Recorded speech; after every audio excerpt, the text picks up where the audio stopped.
Greetings, urban farmers, gardeners, and healthy food visionaries. Farmer Greg here, and welcome to the 547th episode of the Urban Farm Podcast, where every day we work together to educate and inspire you to become part of your food revolution.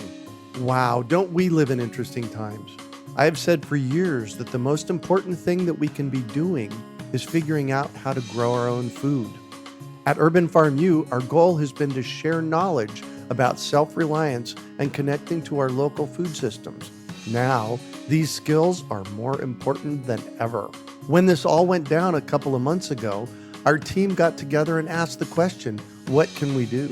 So we decided to start offering live online gardening and sustainability-related classes to provide a positive, fun, and supportive environment to learn tools that will boost morale and empower you to feel more grounded and secure. We offer them for free each Tuesday and Thursday at 5 p.m. Pacific. Don't worry if you can't make the class live. You can listen to the recordings. Join us at iwanttogarden.com. Today on our podcast, we have someone who supports fourth-generation farmers while making healthier chocolates. We're talking with Shari Flam about Raw Cacao from Belize and Ecuador. Shari began her endeavors in chocolate 15 years ago as a home-based business for family and friends.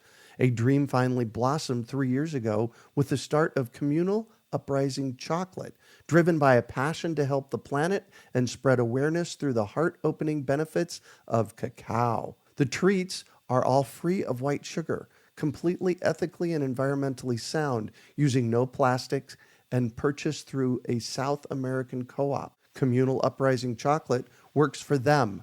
They do not work for us, says Shari. We educate about the benefits of raw cacao and create a connection in our minds to positivity. Welcome to the show today, Shari. Are you ready to rock cacao? I am. I'm very ready. Awesome. So I shared a bit about you. Can you fill in the blanks for us and share more about the path you took to get where you're at today? Well, I think it was a slow evolution that I didn't know was happening. I didn't realize my life was going to lead me here. And I think like a lot of passions, they can come from having hard times. And I did. I had my share. And through that kind of cracking open, I got to the place where I didn't want to spend any more time not doing what I loved. Somehow, in this evolution, this just started blooming for me. It's like a struggle for rebirth. Who am I? And it was happening at a time when I think the politics were getting pretty spicy. It was, right at the end of 2016. And I needed to have a voice. I needed to be able to add to the world and feel like I was empowered to do that in some way. And we all can only pick one way to do that. So the chocolate thing was coming, and it was definitely coming from, some higher self, some voice of source. Where am I going to end up? And in a yoga class, I was speaking, and somewhere in that speech, I said, Communal Uprising. And I knew it was the name for the business. Uh-huh. And I know it's not neat or tight, but it was what we needed at the time. It was a time when I think people weren't sure they were going to get their needs met and be taken care of by the government, and everyone was a little scared. So this business is, for me, about we all come together to achieve what we want on the planet. Maybe it started from a sense of feeling like nobody's going to do it for us. So if we're going to do it, we're going to have to do it. We're going to have to step up. Nobody does anything alone. We all do it together. And it was really just a draw. It was being pulled out of me to add to the world in this way. Nice. So you just really followed your heart. Yeah. This is one of the big reasons that I like to do this podcast is 'cause I like to find people that follow their heart, follow their dreams, and create something, because what you said a minute ago is so true, that things happen because, and this is my words, not yours, but you basically said this, things happen because somebody says so, and you say so about your company. Yeah, that decision. So how did you come about finding cacao to source? It's funny. It all was happening like in the ethers or something. Everything was just coming together. There's a company in Sedona that is going down to Belize and Ecuador themselves. And I had some of their cacao. I was in my kitchen making creations for myself because I was so tired of the white sugar thing. I was going to hurt myself because I have a terrible sweet tooth. Now you know the real reason I'm here. And I created this thing with carob and goji berries and mulberries. The whole cacao beans and shavings and nibs and powder was jam-packed with cacao, but none of it processed. And I started letting friends try it, and they're like, you've got to do something with it. So you see, it was an evolution. This company that I've managed to get connected to is one of a kind, and they're in the city I live in. They're in Sedona. They are connecting with a co-op. I mean, when they get there, it's hugs and handshakes, and it's Nice. friends. It's supported by 400 fourth-generation indigenous farmers that own their own plantations and sell to this co-op. And we are so lucky to be connected with them. They're checking for molds and toxins. Of course, everything's organic and fair trade. And they're bringing back these beans from Ecuador and Belize. This all fell together. I never planned on selling the raw products, just the finished products. But it's just the people are wanting it, and they didn't maybe even know they wanted it. But they're getting educated and turned on to getting back to the raw cacao, which is what the South Americans are eating. They pop them in their mouth, the whole cacao beans, like nuts. And we are only used to the European, heavily processed cacao, European initiated, and now we've taken it over. Mm-hmm. And white sugar and dairy, and it doesn't have to go down that road to get the medicine. In fact, it's better if it doesn't get as much processing. So we'll talk about cacao and what it is here in a minute, but is cacao and chocolate the same thing? In short, yes. Cacao is the raw form of chocolate. Once you process it, they call it cocoa. When it's raw, it's called cacao.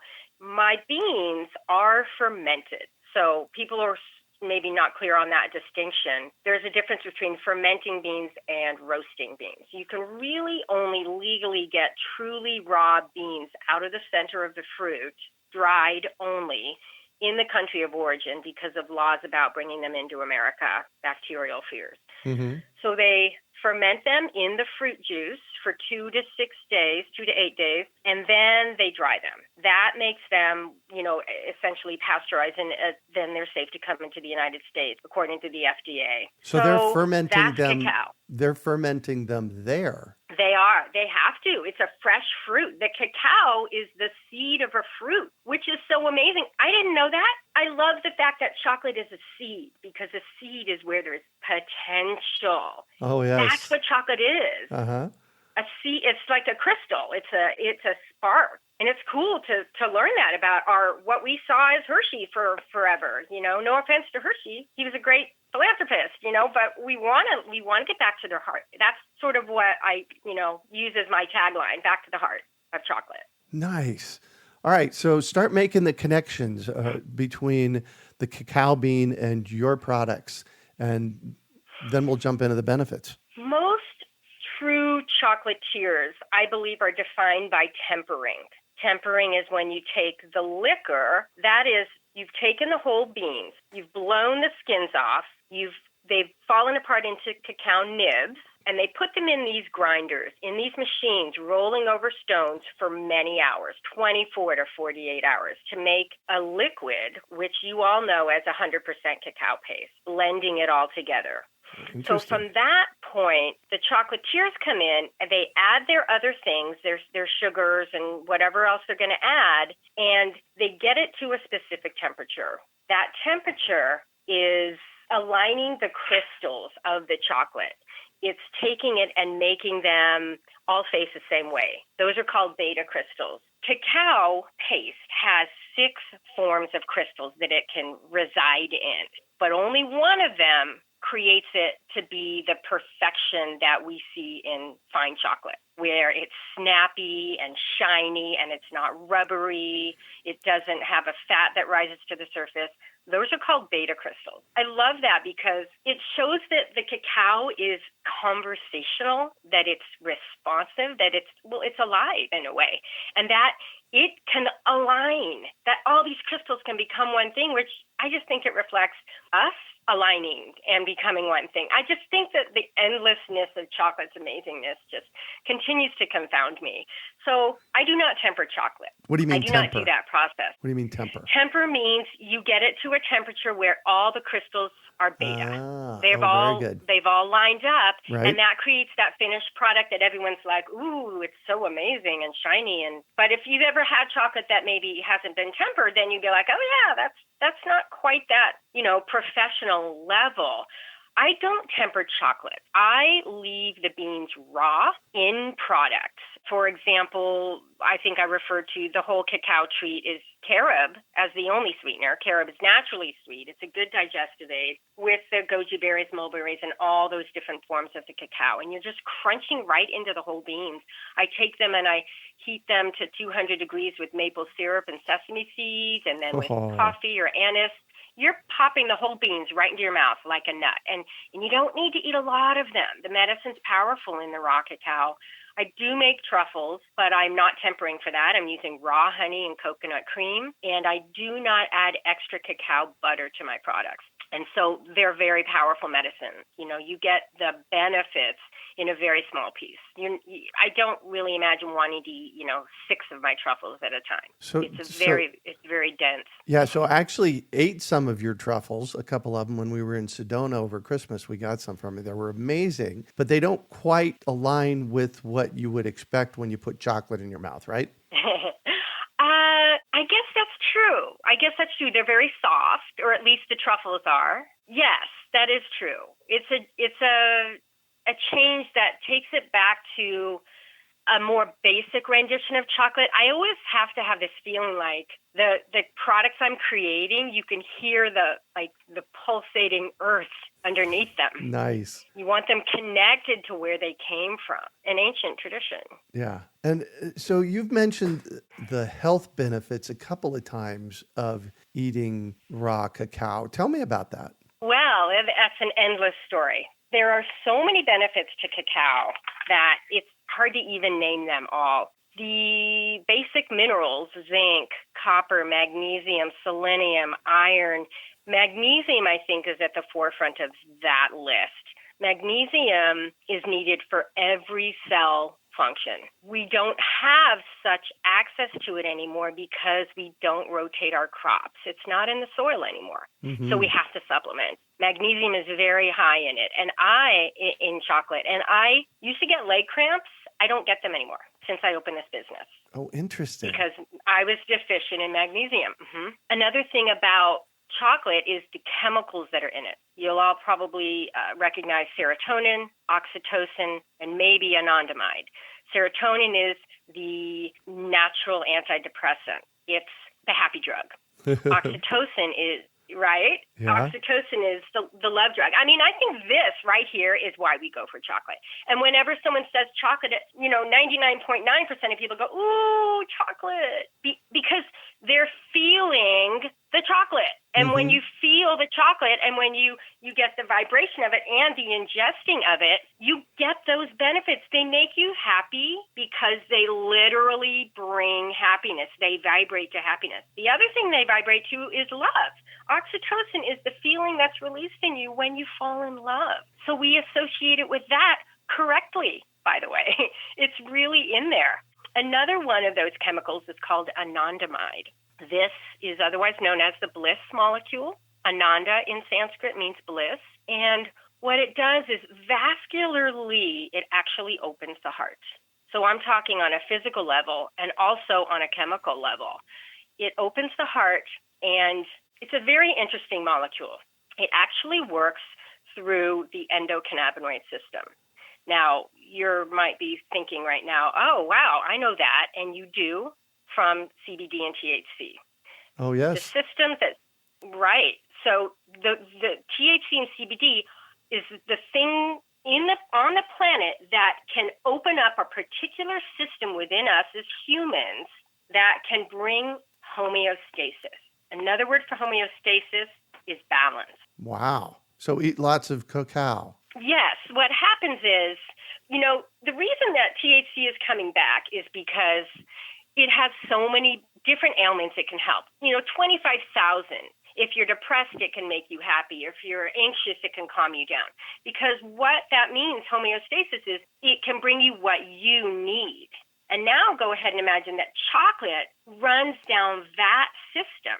It's actually, again, listening and able to create in your body what you need. I think that's one of the most amazing things that I personally know about cacao.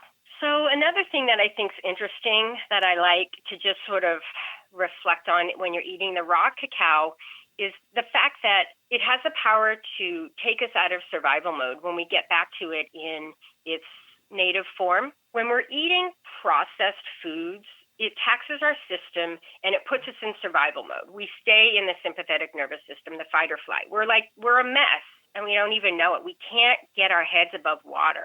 When we start to eat healthier foods, it allows the system to calm down and stop having to fight the foods. It's rather nourished by the foods we eat. The more we do that, the more we calm down, the more we start to thrive. And then at some point in there, this little light goes off in us, getting us out of sort of a self-focus and makes us say, gosh, I feel good. And from there, we can say, okay, how do I help?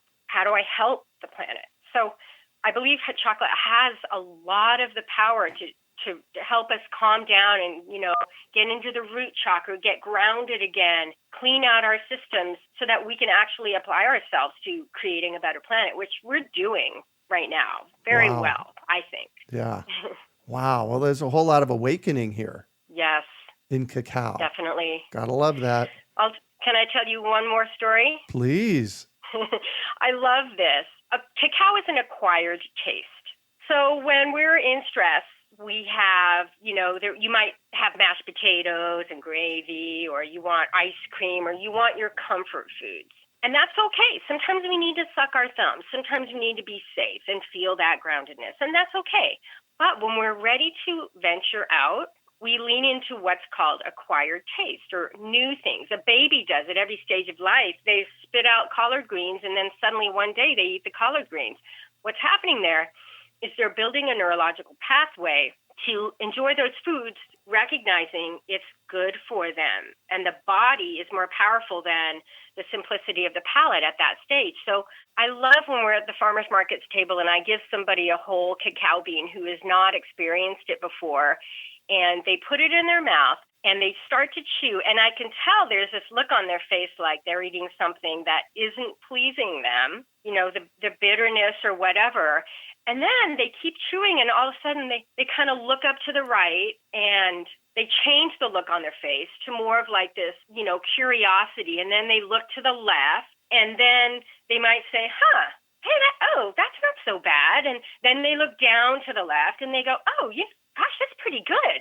And it's like in that moment, they've literally built a neurological pathway right then. And there's no going back from that. Like, there's no more going back to the junk stuff. When you do that, chocolate literally makes you smarter.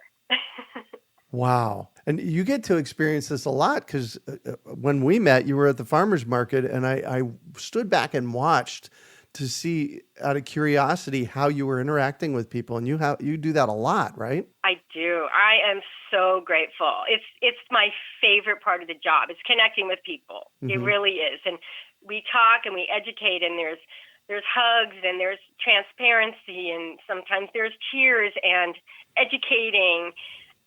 And then they're taking it home, and we're staying together. We're staying connected, and they're coming back for more, and they're telling friends. It's a wonderful experience. I'm very grateful for. Wow. I get the privilege of sharing this medicine. Mm-hmm. I had no idea the medicine behind cacao. For me, it's always been chocolate. Yep. And chocolate's fine. Chocolate's good. I just would like to recommend we get out of the white sugar, because we eat it and our brain goes, oh, gosh, I know this is good for me. But at the same time, our body's going, oh, gosh, I know I'm going to fight this later because of the white sugar. It's hard for our system. So we have this dichotomous relationship with chocolate where we're like, we know it's good, and yet later we go, so if we get the white sugar out, we can have just the pure reflection of cacao and its medicine. Pick a milder form of sweetener. I love raw honey. You may just want even just stevia or maple syrup's a step up, or whatever it is that you come to in your chocolates. There are alternatives out there, and they can let our system hear better the medicine. Yeah, well, white sugar is so incredibly bad for us to start with. Yeah. Getting on a new platform about that is really valuable. Truly. I think it's like the first thing we need to do to start allowing our bodies to mellow out and then therefore start to wake up. We can't survive this white sugar, epidemic that we have going on. Yeah. It's too much. Right. And when we eat a chocolate bar with the white sugar, we can easily eat the whole thing because our brain's becoming addicted. And we're like, oh, where'd that go? There's a wrapper on the table. But when you when you take the white sugar out, that stops. I have people who buy a truffle. They're very rich, and they'll cut a sliver off and then walk away. And that's it. They're sparking the memory in their body of the medicine, and that's all they needed. We got the love drug. We got the calm, whatever else they wanted from it. Mm-hmm. They're letting their body learn to create and remember that calm from a nibble. Wow. So tell me about the treats that you create. I've always enjoyed making treats, and so it's sort of the area where I can't quite stop myself. So there are quite a few. The whole cacao treat, the whole cacao treat I've mentioned with the whole beans in it. I have nut butter crisps, which I started those as a gentle introduction to cacao for like kids because they only have the nibs dispersed throughout a nut butter rice crispy treat. Whoa. So there's honey, there's peanut butter, there's almond butter, and there's cashew nut butter with matcha green tea. And rice crisps, the honey, Himalayan salt, and the nibs. And that's it. So they're like an energy bar. You put that in a kid's lunch, they're never going to miss a Hershey bar. And it's just a gentle upgrade. You can count the ingredients. You can pronounce the ingredients. That one is amazing with ice cream in the middle of two of them. They're an insane ice cream sandwich. So we sell that at one of the stores in Sedona here. The maple beans I mentioned, we have the truffles. Soma bar is 7 Ayurvedic herbs with ghee, honey, and cacao paste in a bar. These 7 herbs, this is probably my most well-loved product at the farmer's market table. People take this one home and really just take a little bit every day. These 7 herbs are blended together by my yoga teacher, the one who trained me here in Sedona. Mm-hmm. She got the recipe. I mean, she's been teaching for 40 years. So it's an ancient Ayurvedic recipe she had passed down to her. What those 7 herbs do is calm the nervous system. They actually coat the myelin sheath. They return the myelin sheath. Anxiety shakes it off. And then there's no buffer on the edges, on the tips of our nerves. This returns it. It actually calms the nervous system. I take this powder and I put it into a bar, and it's got the ghee in it, which makes it this umami, creamy, little bit soft effect. It's terrific. I also have plenty of raw products. I have beans, nibs, paste, powder. I have a ceremonial grade cacao paste, which is just the star shining in my eye. Everybody loves this one. It is ground right in Sedona from a 6-day fermented Belizean cacao bean. More fermentation means more digestive enzymes and antioxidants. Yep. It also makes the beans taste more sour and pungent. And they blend this right in Sedona into a paste. So you're just eating a piece plain in the morning on an empty stomach and initiating the microbial gut activity, or you're stirring it in hot water with cinnamon and cayenne and sort of having this morning ritual out of it. It is a real treasure, and that is something I'm very proud to be able to offer and have for myself every day. and where can we, because you ship, don't you? Yes, so we where do. Can we ship find, all over the United States. Great. Where can we find you to buy some? Our website is out there. It's www.chocolate.com. cuchocolate.com. That's it, yeah. We're on Facebook. We're on Instagram. Find us. We'd love to chat with you. Have a conversation with us. We want to know what you can add to our education about cacao. We want all your questions. Yeah. Cool. So I'm going to shift on you, and I'd like for you to talk about a time you failed, how you overcame that failure, and what you learned from it. I think that if I'm going to answer this question, that I might as well go deep. And, looking at my life as a whole, I think there's really only one thing that I don't want to say or I regret, because that's a very sad perspective on life. We can't do that. We can learn. And if you don't have things that you feel that way about, then maybe you haven't even dug deep enough to really learn the hard things. And I did that in a relationship that I was in for a very long time. It was not healthy. It was not stable. It was not accepting. It was not acceptable. But I did get two amazing children from this relationship. Mm-hmm. I didn't leave it soon enough. And it was a really hard time. It was so hard I didn't even know it was hard. I think my passion for gliding back into the parasympathetic nervous system, the rest and digest, comes from all the years I spent in fight or flight, not even knowing it. Because when you're in fight or flight, you don't know you're in fight or flight. You don't know you simply cannot rest in your body. I spent a lot of years doing that. And that's why I've pulled so hard to come the other direction with the yoga and the cacao, because I need it and I deserve it. And I didn't bring it to myself as soon as I'd wished. But now here I am. Wow. And 6 years later. Yeah. And your biggest success? I'll keep you posted.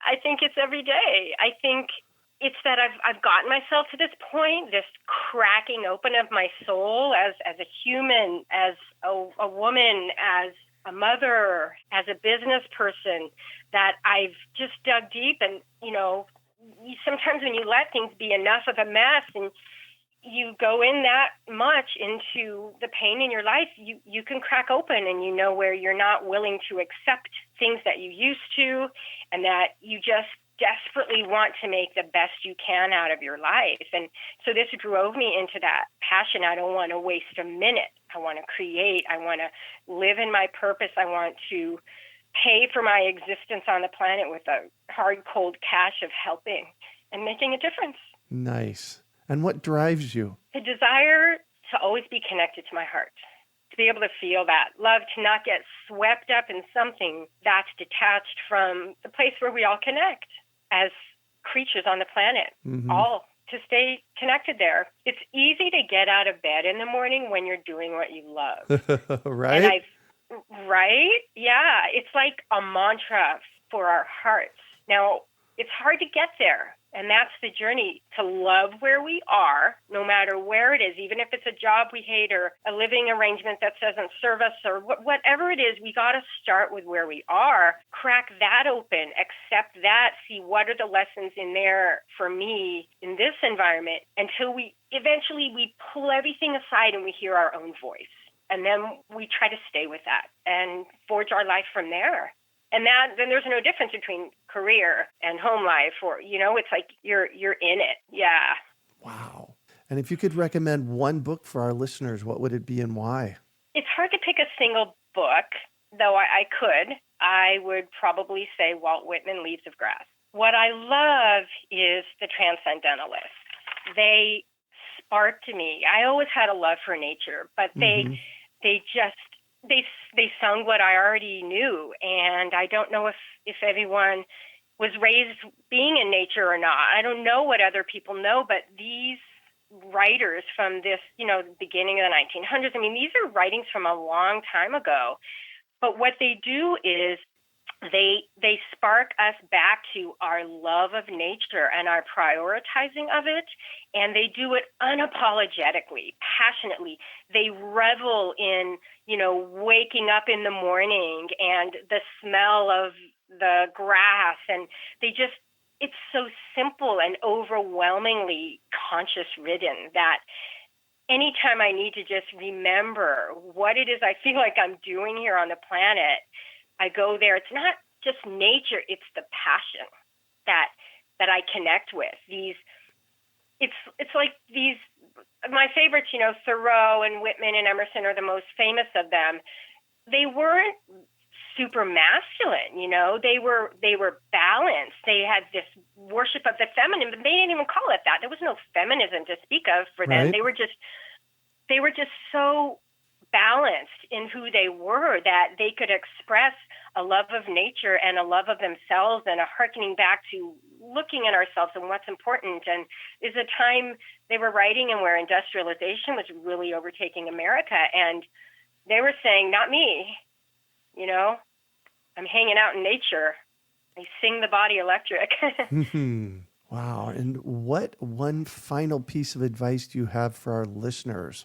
On a very kind of more grounded level, there is a TV show on Netflix called Rotten, and there's an episode called Bitter Chocolate. I highly recommend everybody watch that. It talks about this bottleneck in the African chocolate trade, where on the bottom you have all these individual farmers that are working their little plantations who are not getting their needs met.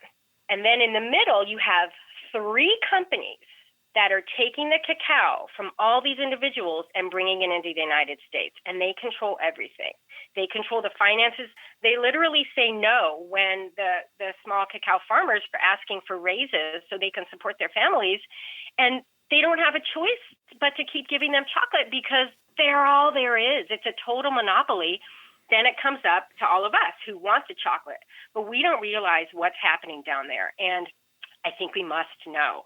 And the thing to do and to take is we have to get our own chocolate ethically. If you get it from Middle or South America, you're going to be okay. There's very few companies that are getting it from Africa where it's treated well. There's an amazing man named Axel Emmanuel, who is a wonderful man to study, who is starting to build its own chocolate making industry right in Africa with 200 women. So he is getting around that. You see, we need to evolve this system. And I think that's an education that most of us don't have. So right. If I was to give advice about chocolate, I would definitely say that. And what was the name of the TV show again? It's called Rotten. Oh, yes. Yeah. And the episode is called Bitter Chocolate. On Netflix. On Netflix. Excellent. Yeah, we put our little toe in that. I think we watched the one about garlic. There's one on garlic. It's different foods that are in that show, right? Yep. Yeah. Yep. It was so enlightening. Excellent. So I recommend that. Excellent. Well, thank you so much for joining us on the show today, Shari.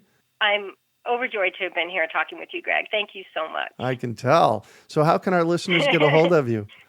Well, like I said, Communal Uprising Chocolate is on Facebook. We would love to have you come and hang out and chat with us. We're on Instagram, through the website. You can flat out pick up the phone and call me, and my number's on the website. I'd love to chat, tell you more details about anything you want to know. Awesome. You can also find show notes from today's podcast at urbanfarm.org/CU chocolate. Wow, don't we live in interesting times? I have said for years that the most important thing that we can be doing is figuring out how to grow our own food. At Urban Farm U, our goal has been to share knowledge about self-reliance and connecting to our local food systems. Now, these skills are more important than ever. When this all went down a couple of months ago, our team got together and asked the question, what can we do? So we decided to start offering live online gardening and sustainability-related classes to provide a positive, fun, and supportive environment to learn tools that will boost morale and empower you to feel more grounded and secure. We offer them for free each Tuesday and Thursday at 5 p.m. Pacific. Don't worry if you can't make the class live. You can listen to the recordings. Join us at iwanttogarden.com. We hope you enjoyed today's episode of the Urban Farm Podcast. Remember to listen for tips, advice, and resources to help you on your journey with urban farming. You can find us on the web at urbanfarm.org or send us an email to podcast@urbanfarm.org. In the words of Vincent van Gogh, great things are done by a series of small things brought together. Be encouraged that with each lesson learned and skill developed, you are one step closer in the direction of your dreams.